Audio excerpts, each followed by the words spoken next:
Like it is not productive to anyone if you're like, we've done the math and we know we're never going to do this and there isn't a reason to do this. That's like, then get rid of it. It shouldn't be on your backlog.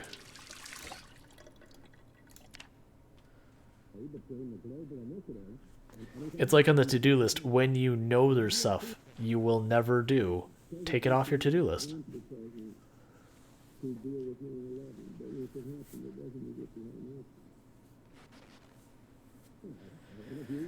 Alright, so we're actually talking about legitimately decently hot days now, so I'm gonna have to lose layers of clothes. I really don't want to, but we're gonna have to lose like a jacket or something.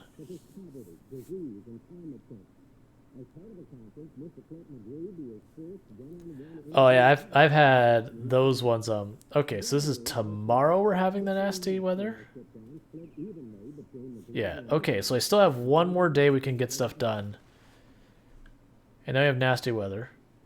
I was really waiting for that to say air activity detected. Be like, yep, we'll just not get stuff done. It's fine, game. But no, we're fine. And I've been putting off watering stuff. I'm really neglecting these plants.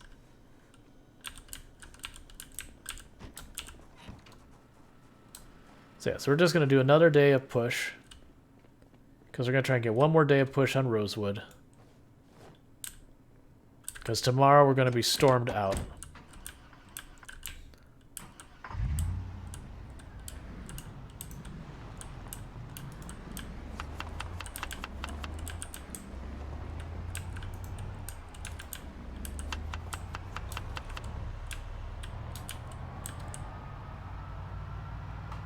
Augusta says, I got a nightstick. The gods of war have blessed me. Have blessed my assault on the gas to go. Excellent. Excellent. Precious. Hey, zombie in the middle of town that we've already cleared many times over. I'm getting really tired of you all showing up here one by one. Oh yeah. That, like, Little Bear says, you know, the funny thing is most users don't know what they want. Like, thank you for the follow, Little Bear's 80. Welcome to the stream. Like, that was always one of the things that was kind of a major factor in a company who's going to actually get stuff done and a company who's going to be busy. And one of those things was actually sitting down with whomever is requesting whatever, and, you know, they'll see, like, I need a button here that does this. And actually sitting down there and going, okay, what do you expect that button to do? Why do you need that button? What is your expectation of that button? What is the goal of that button? Which sounds like, you know, someone who's just being a jerk, kind of like making you talk through everything. But I can't tell you how many times that's like, I want a button that does this. And you actually get down to it's like, oh, you just want this to go faster. Like, to have less steps. So skip the button, get rid of the button. We're going to move this thing here and just make it automatically refresh. And I'll be like, this is 1,000 times where I'm like, uh-huh. Stop telling me how to do my job and tell me what you want. Tell me what your goal is. Like, give me your goal. What is your objective? And not just make more money. Be a little bit more specific than that. But, you know, I can't tell you how many... Like, and you'll have so many times where a person's like, I want you to do this. And it's like, okay, and then when you get down to, like, the end of it, you come to realize what they asked would actually work directly counter to their objective. Like, I want to have a simpler, like, you know, closed transaction process. So I want an additional button that does this. And when you actually sit there and, like, logic it through and talk it through, it's like, so you want an additional step to your simplification process. And they're like, oh, that doesn't make sense, does it? I'm like, no, it doesn't. And you'll have that meeting that takes you like 30 minutes to go over it, and you go, well, we just saved ourselves, you know, 15 hours worth of work because we came to the realization the thing you wanted wasn't even the thing you wanted, and you don't actually want it at all. Like, you would have actively been angry if I would have provided you with what you asked.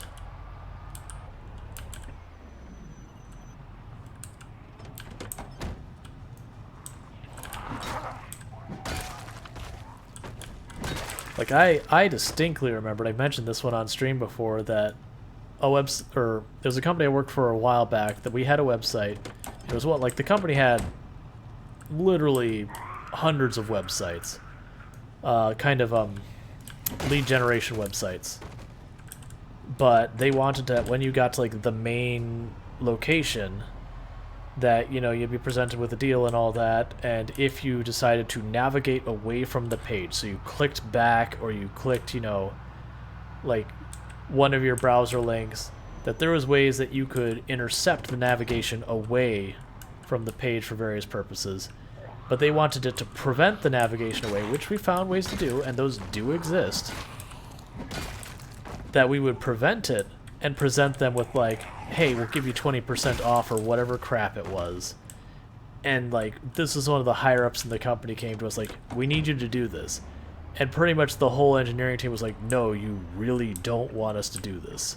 Like, you very specifically do not want us to do this. You will have a borderline mutiny of your entire customer base. Because that is some of like the shadiest, most like frustrating things. And from the psychology perspective, once you've come to the point that you hit buy or you hit to like leave, you've already made your decision. The chances of preventing that person from like escaping that decision are next to none. You have to catch them before they have outright made their decision that they're not buying. Like that, you're too late at that point. But nevertheless, like, we argued and argued and argued and argued with the boss, like, no, seriously, please don't, like, we don't want to implement this. We know it was going to be turned off immediately. Like, it's going to do nothing but hurt our business. Like, you really don't want to do this. And I eventually got my immediate boss, who wasn't like a team lead, they were like a department head kind of person, to sign off that he specifically requested that I do this, and that I had openly refused in the moment, saying, like, this is a bad idea, and I wholeheartedly think this is a mistake. And I got him to actually sign a piece of paper about it. Like, that was just how hard on I was about it. It's just like, don't do this. And it's like, now that you've signed it, it's like, I will implement this, but when it blows up in your face, this is on you. And we put it up, and it took us less than 3 hours to have, you know, the CEO knock on the door saying, you need to take this crap down. Because, like, that's just how bad things went over with it. Because you don't, like, and these were big, expensive transactions. Like, these are talking thousands to tens of thousands of dollars. We're talking real estate level transactions and all that. And sometimes, like, hundreds of thousands of dollars, not quite as much. And you're going to sit there and do, like, this kind of gimmicky crap. And so, like, it was very much, you know, he came over, he's like, you need to take it down. I'm like, yep, I didn't even implement it the way it should be implemented because I knew that crap was coming down. Like, I just bolted it on top of the page because I knew I was going to be ripping it out, and I wasn't going to take the time to, like, fully flesh it out and separate the concerns because I knew it was doomed from the start. Oh, yeah. Well, and it's, I've had a lot of people I've worked under that they buy into whatever the buzz thing going on is. So someone told them something and they're like, that sounds like a great idea, and they ran with it. And this is the same thing I've run into so many companies. Like, they'll go to a conference, a person will have like their new management style, and suddenly you're reorging the entire company around the new management style for a year, and then like by the time the dust starts to settle, they'll already have like the next thing they've heard, and it's just like, please stop. Like, just, it's like, I am a strong believer in incremental change to improve like a company. Like, you do need to look at your company processes and regularly improve them and all that stuff. When you get to like full-on reorgs, it's like, all right, hang on. You gotta see the outcome of your changes before you do your next set of changes.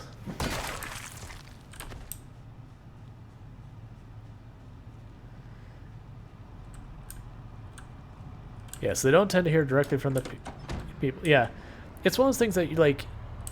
If you're going to have a company that's going to be dealing with transactions of that size and make those type of decisions, it's not even that the dev team needs to make it. Like, the fact that I knew about that was just because I'm a person, like a person who had some level of empathy. If any of those leaders took any time to think about what they were proposing, it's like, how would you feel if you were presented with this? Like, that's all the farther they had to go. Because you'd go, that would feel awful. Yeah, let's not do that. And thank you for the follow, Joshua47676. Welcome to the stream. Like, so many of the decisions you make as a company, it's like, okay, hold. You're the customer. You've come in under these circumstances. How do you experience this change? And if the answer's not good, you need to back it up with, okay, not good. Now, what justification do you have of doing not good? Like, what is the expected outcome? And there are times you do stuff that the customers won't like because it's the right decision. But you need to justify it.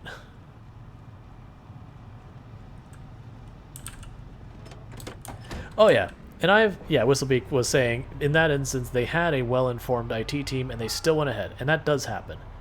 And there are times that actually does work out, because there are times as the IT team, we are working with incomplete information, that they have some business information that we are not privy to, that we don't know. But yeah.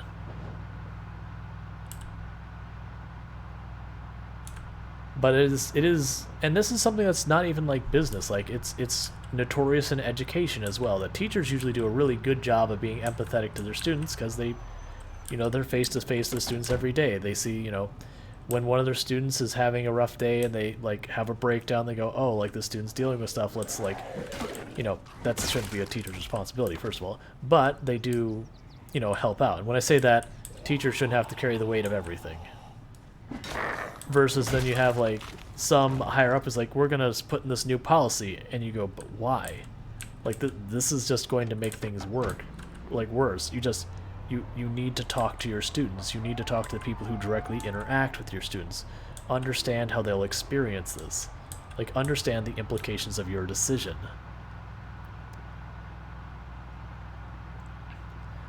I mean, I used to consult on top of that, like business consult. And I'll tell you, my entire trick and my entire strategy was figuring out to solve your problem.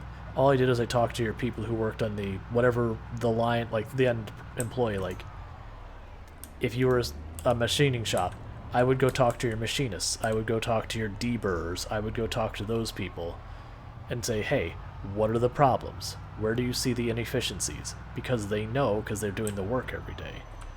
And it was always ridiculous to me that I get paid all this money from these leaders, and like, dude, just talk to your people. They're right here. They know what's going on. Stop ignoring them. Like, they're up to their knees in this crap. All you gotta do is talk to them. And hell, most of the time they're telling you and you're not listening.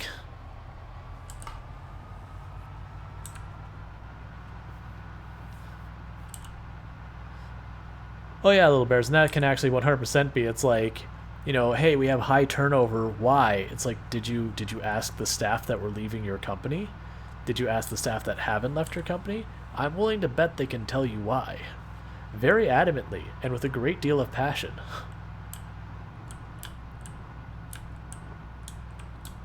Yeah, and you should also be talking to the janitors, you should be talking to electricians, you should be talking to the bag boys, the shelvers. Like, talk to all of your staff. That was usually my approach with the first day, is I'd sit there and say, alright, here's the way it's going to happen. Like, the first day is I'm going to talk to, and it may, like, descending on, like, the size of the company, like, if it's a smaller company, sure, I will literally talk to every employee you have here. If it's a much larger company, that's impractical. So it's like, I'm going to talk to 2 or 3 or 4 people in each and every position you have here.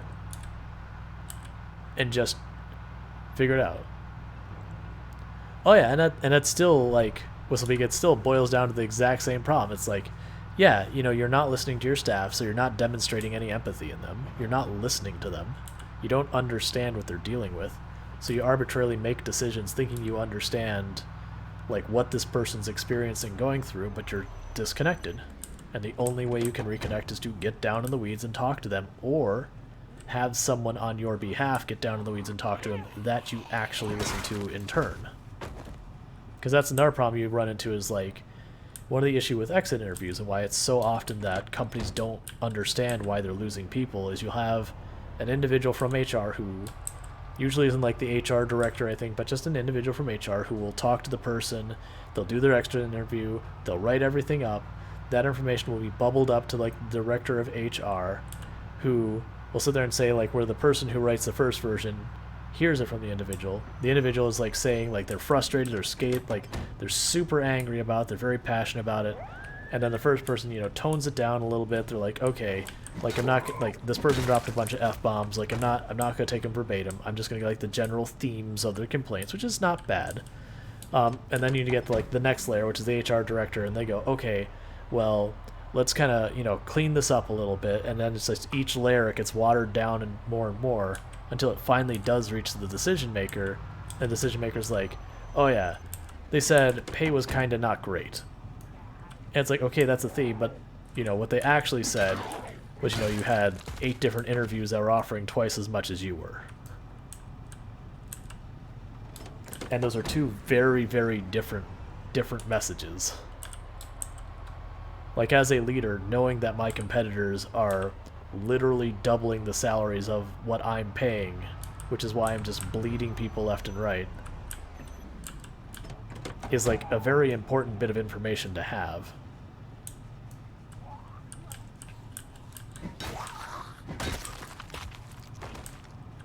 Versus they feel they should be paid more. It's like, well, I believe that's a pretty universal feeling, and there are definitely lots of cases that is true that they should, but it is the telephone game problem.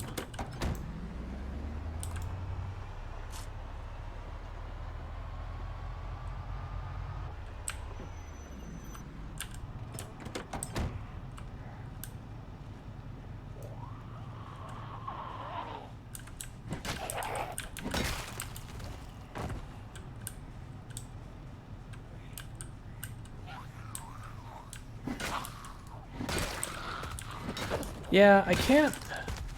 So I did used to work retail, like way back. And I can't tell you about how it is in the US now. I can tell you a lot of the problems we ran into in the nature of those types of jobs still carry through. Like, one is there's still so many companies who go by the motto, the customer is always right. And I will 100% say the customer is seldom right. Not that they're not right ever, but they're seldom right. Because ultimately you go through that and you get customers who are absolutely belligerent and all that. Like, I can't tell you how many times I'd have a customer screaming and I'm trying to calm down and say, I want to help you. Like, I am actively trying to help you in this moment, person. You still haven't told me what you're having a problem with. You're just screaming at me, assuming I'm going to be difficult. I want to help you, but you gotta tell me. Are you like, you're trying to refund something? Did something break? Like, what's the deal? Because I can't tell you how many times I've had that person, they're screaming at me, and it takes me like 5-10 minutes to calm them down. They're like, oh, I want a refund? Oh yeah, I can do that. You didn't need to go through all this anger and hate. Oh, I wish I could mute him. When we're talking retail, like, I'm talking the person is standing there looking me in the eyes and yelling at me. Like, there is no mute button between us.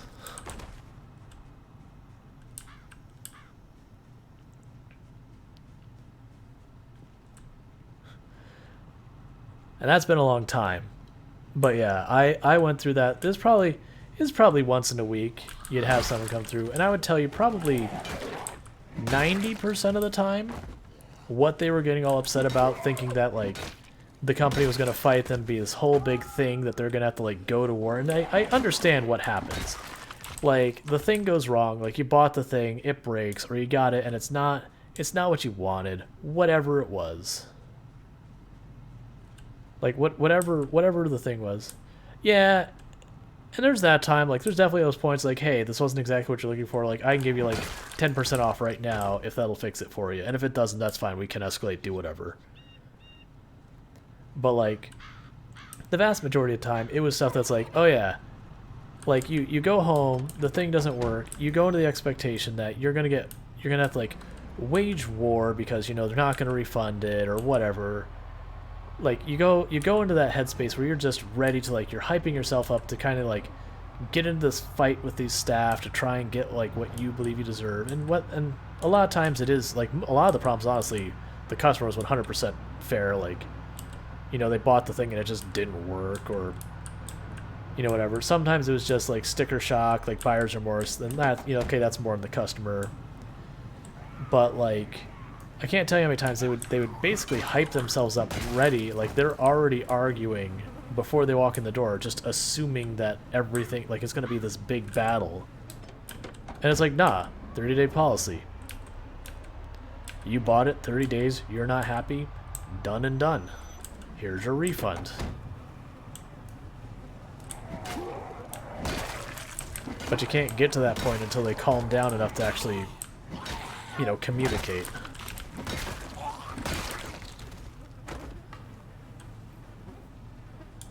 And then you'd have like the 10% of the time where a person would come in and have a weed whacker that the end, like the head on the end of it's completely like exploded, like this big cast iron head is just exploded everywhere, and then they're like their hands all injured and everything, and you look at it and the end of the like the head of the weed whacker very distinctly has where they beat the living hell out of it with a hammer, and that then they say, oh, they got hurt, and they talk to the company's legal department and they're suing and all sorts of stuff, and you're going, none of what you've said is, it's like, I can distinctly go to my shelf, grab a ball-peen hammer, and I can make those exact marks up. That's like, you, whatever you're doing, like, I think you're just trying to get a lawsuit through on me, and just, you broke this thing, and you hurt yourself breaking it.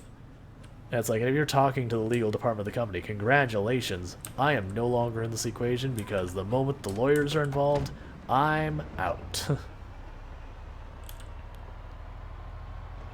Yeah, food services, like, yeah, no, I gotcha. Like, and I've worked food services as well, not to the same degree as retail. Like, that was, I mentioned it before, I did work at a tourist job that you got bounced around as needed, and I would work food services. And while sometimes I would work like the gourmet kitchen, which is a totally different experience, sometimes I would work quick service, which is fast food. That's what it is. It's fast food.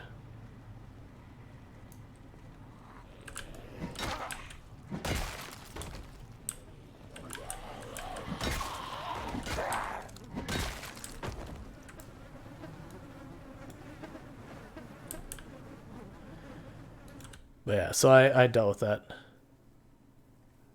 And Elgasa says, I have conquered the gas to go. Awesome. I would really like to get into the gas to go here, if the game would not mind. I do not think it's going to happen before the storm hits, and then the storm hits is probably going to derail everything. On the upside, we actually haven't killed that many zombies. Now I'm looking at... This has been a pretty unproductive stream when it comes to actually making progress. Stupid weather.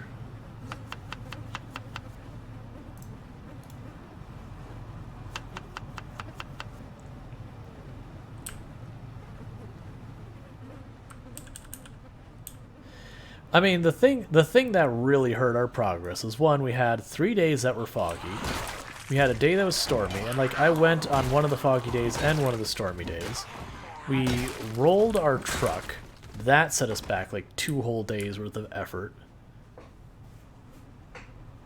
We did do the multiplayer in the middle, which, you know, that's not a problem. Like, that ate into the time. At least we're going to put like another 1,000 kills in the roster, which is not nearly the progress I was hoping for, but, you know, some days are more productive than others.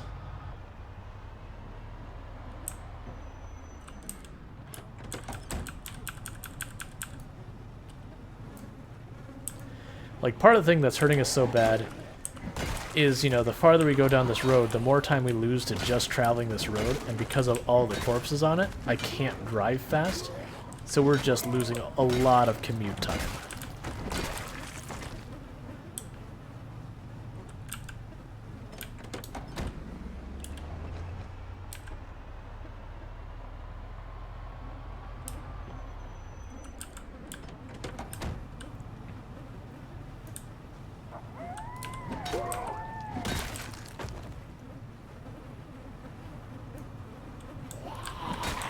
And as a reminder for anyone who is new to the channel, we do stream every day from 5 p.m. EST to about 4 a.m. EST.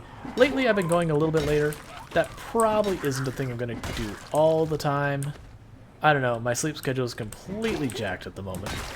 So, that is what it is. I do need to correct. And when I say jacked, I mean even for where I, you know, stay up later kind of thing. Because when I stay up later, it means I sleep in longer, trying to get my sleep. So I gotta correct that.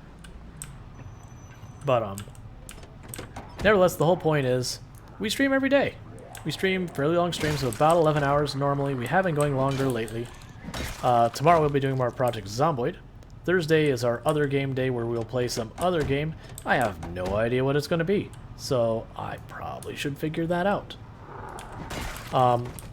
And then we'll be back to Friday, Saturday will be more Project Zomboid. Again, just we'll keep continuing this run until either A, we die, or B, we win, which is not going to happen for a very long time, so we can just go ahead and rule that out for a while. But, then, when it comes to Sunday and Monday, we're going to play something. I haven't decided what. If there is, like, you want to see me play certain games, what if you do win? I mean, that is what happened to RimWorld. I was like, I got at least 3 more streams before I have to worry about this, and it's like, by the way, you won. And it's like, oh, that was not my plan. I thought I had more time.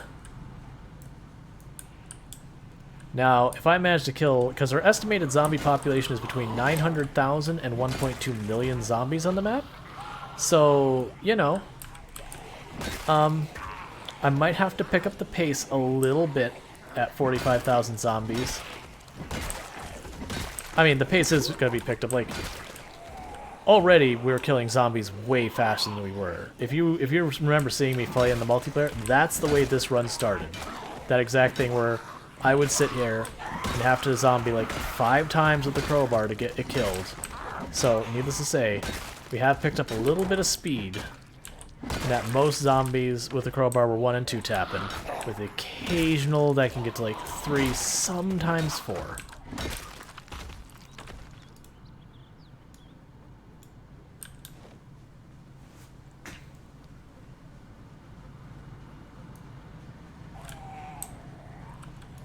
That said, if I remember, when I wrap things up, I'm going to back at my save for the game. And what I'll do from there is I'll actually update the game, and assuming everything goes smoothly, we'll play the updated version tomorrow. If not, I'll just revert back and it'll be fine. But I do intend to backing up the save because I may have dedicated a little bit of time to this run. Mayhaps dedicated some time to this run. That little gray building you see down there, I'm pretty sure the gas station's right next to that. I believe that's the mechanic shop and the gas station is just to the north of it. And it would be really peachy if I could manage to sneak in there tonight. That would be a very good way to wrap up this stream, is if I could actually get my foothold in Rosewood. I'm still skeptical because I half expect to get like 1 block farther and see like 5 hordes of 20 zombies and go, well, that's not going to be a today problem.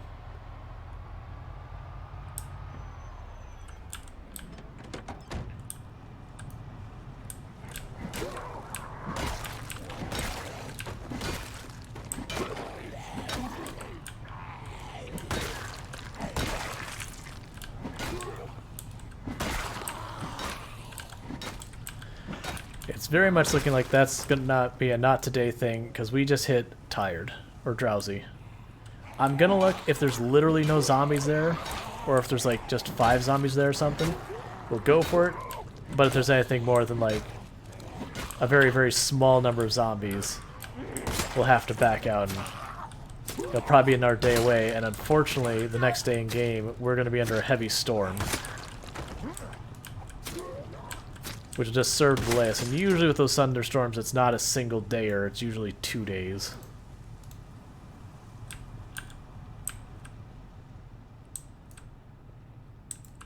Alright, so I can't really see into the parking lot because the trees have overgrown. That is one of the difficulties when you start getting farther and farther into a run so far as time. More and more trees go, which get more and more ridiculous to try and get through and see through and all that. Where are the zombies? I'm expecting to see like 4 and 5 hordes just chilling here. Game? Don't false sense of security me here real fast. I know you're up to no good. You're always up to no good, game. What is your plan? Like, no, where are the zombies?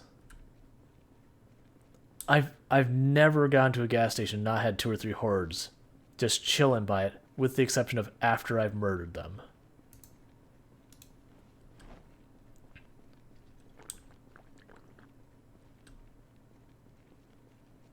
Okay. I'm legit kind of spooked.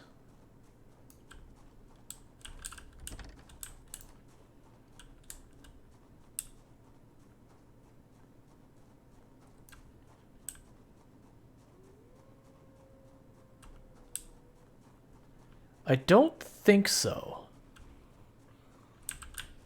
So there's a full horde back there. I don't think they saw me.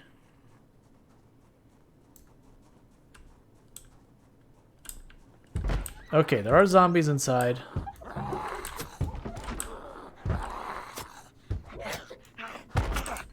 Fine, whatever.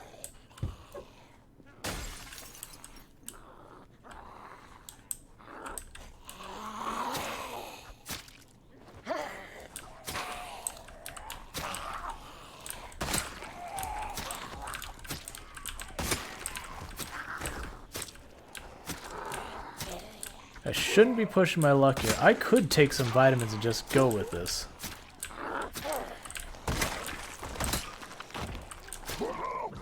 Do we push it? We could certainly try. Like, I have vitamins. We can make drowsy go away.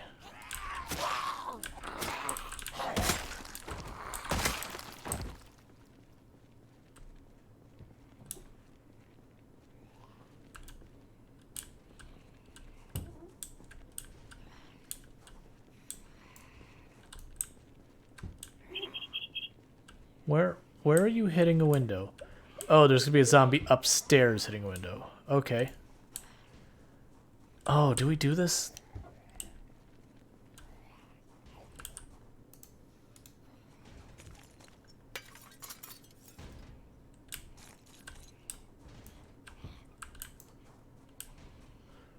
So we have a way in. Yeah, it's an upstairs window. There's zombies banging a door over here somewhere. I think there's a back door right over here.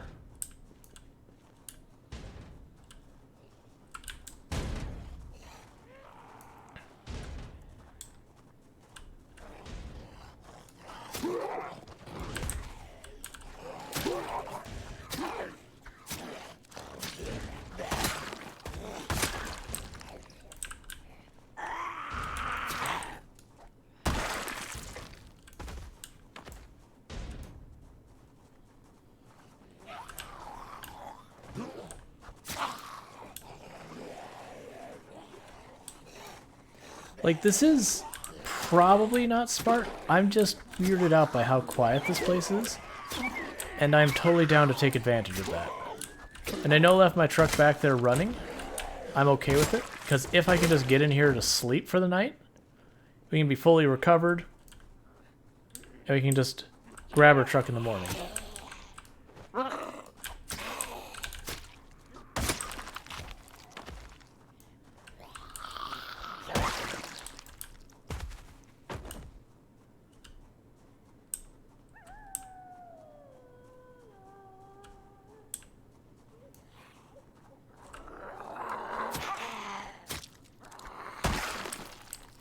Alright, we have our way in the back. Not seeing more zombies there.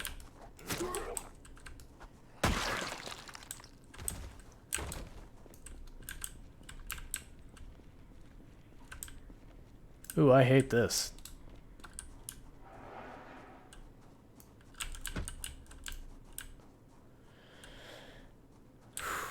Alright, this is going to be dangerous. And I probably shouldn't do it, but I'm also stubborn. Because the problem is, I can't see upstairs. Hey, zombie. And I'm not comfortable sitting here yelling a bunch to try and draw them out. Let's leave. Let's not get ourselves killed. Things have been going well. It's fine. If we have to fight for it tomorrow, we fight for it tomorrow. Because all I care is that I can get up to the bedroom in there. Because my fear is I'm going to get in there, I won't be able to see anything. That's a good way to die. Plus we got our vehicle back here, it's probably going to be overrun by zombies. So we have to deal with that.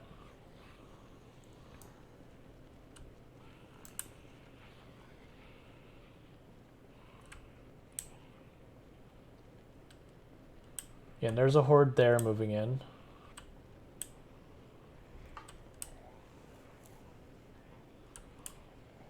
We've definitely overstayed our welcome because we're full on tired. We're not even drowsy anymore. We're just plain tired. Okay, doesn't look like any zombies at the car. I don't understand why there's no zombies down there. Like, we did a helicopter not super far away from here.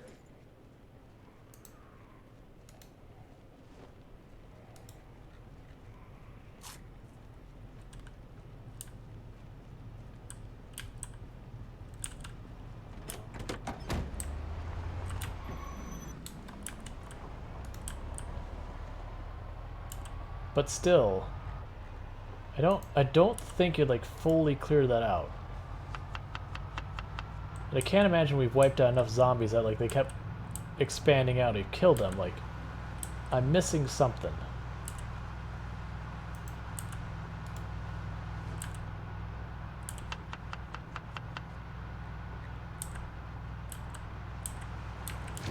Like, why are there more zombies in this field on the way there than there were at the gas station itself? Like, why is this the place where all the zombies are?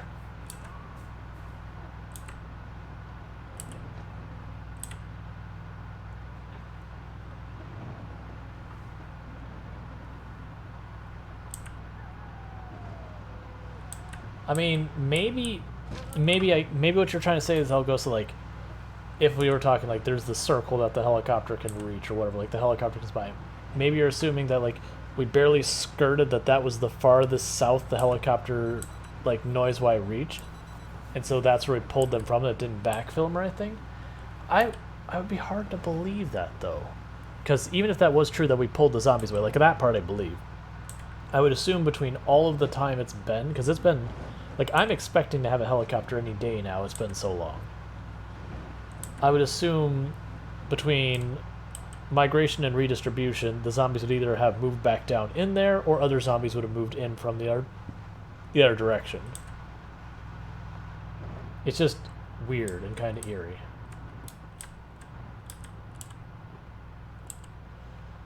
Yeah, so I do think I'm going to do is I'm going to start heading, like we're going to get back to the house. I do think this is probably where we're going to end up wrapping the stream here in a minute. But don't go anywhere. I'll find someone else to raid who's playing Project Zomboid. Find us a nice chill stream to move over to there.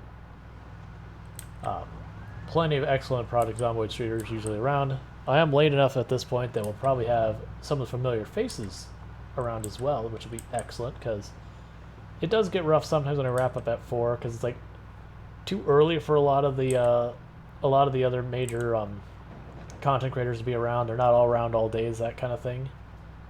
But by this hour, usually some have hopped online, so we can find them. That said, I also like rating people who are brand new, or you know, they don't have many viewers, that kind of thing. Like I love sharing the love. I've mentioned this a number of times. Usually, if I get my choice of just anyone to raid, I'll try and find someone who's got a chill stream of about like 15, 20 people. You know, enough that it's like okay, clearly they got something going on, but they haven't really got like they don't get the momentum that we've gotten so far, like where I can usually manage to pull off like 70, you know, 70s, 80s, 100 people by the time I wrap up. So I like to try and help them up. You know, if I see someone smaller and they look like they've got a good thing going, like just 4 or 5 viewers, I would absolutely also do it. So yeah, I do like trying to do that, because that's basically I'm trying to continue to pay it forward and help other people out, because that's basically what got my stream to have any type of viewership. Was I was doing content like just like we're doing now. There wasn't as much polish on it. I wasn't on cam, stuff like that, but it's basically the same premise.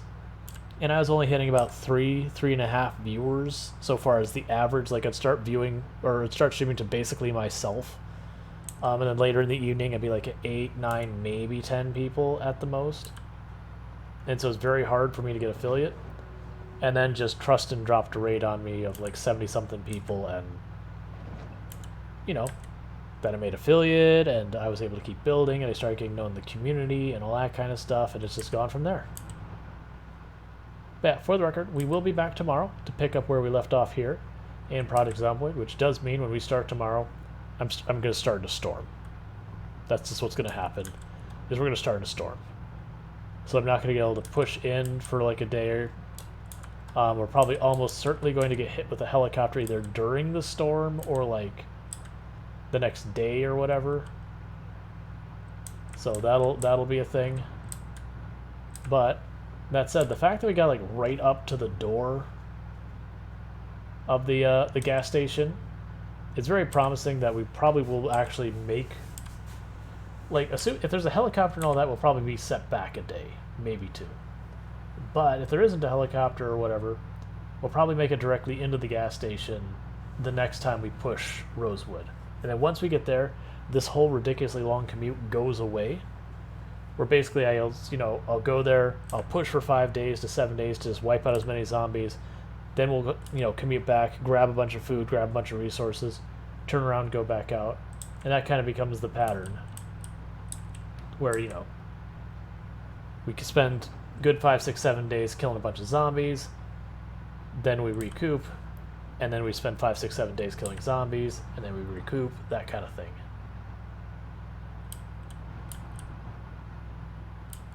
We still haven't found a trailer on this character. That's right. I was just thinking a trailer would be really convenient, and I'm like, oh right, we don't have one of those. The good news is, by the time the storm passes, like, we're almost at the point I can start driving faster on this road. Almost, not quite there. I keep seeing these patches of grass in the dark and thinking it's bodies.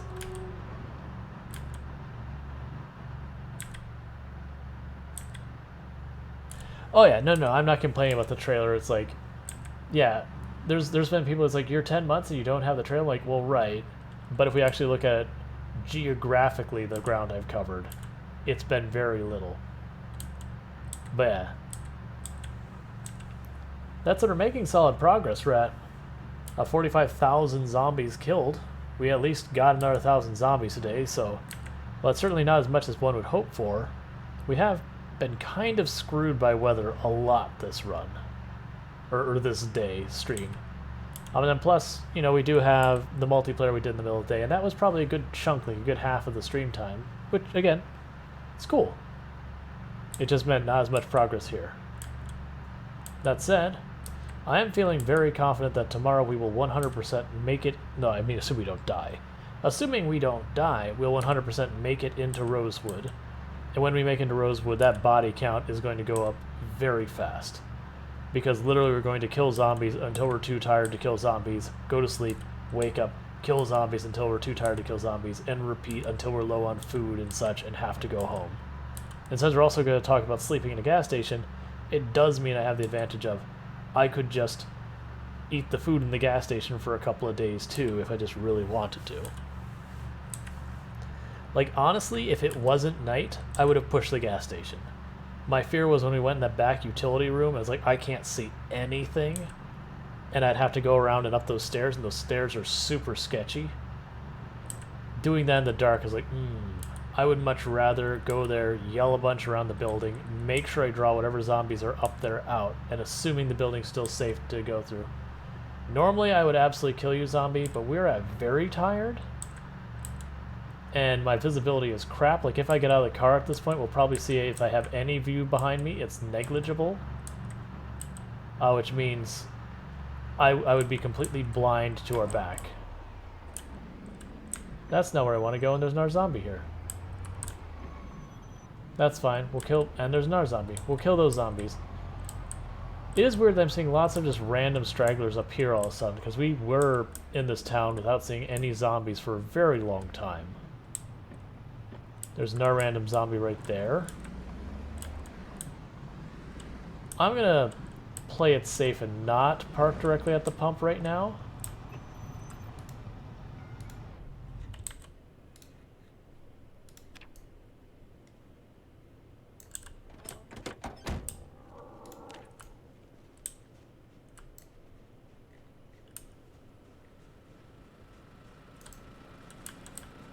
Oh. It's probably good that we didn't get in there anyways. We're too low in gas there. Okay, so I need to harvest potatoes tomorrow. That's not a big deal.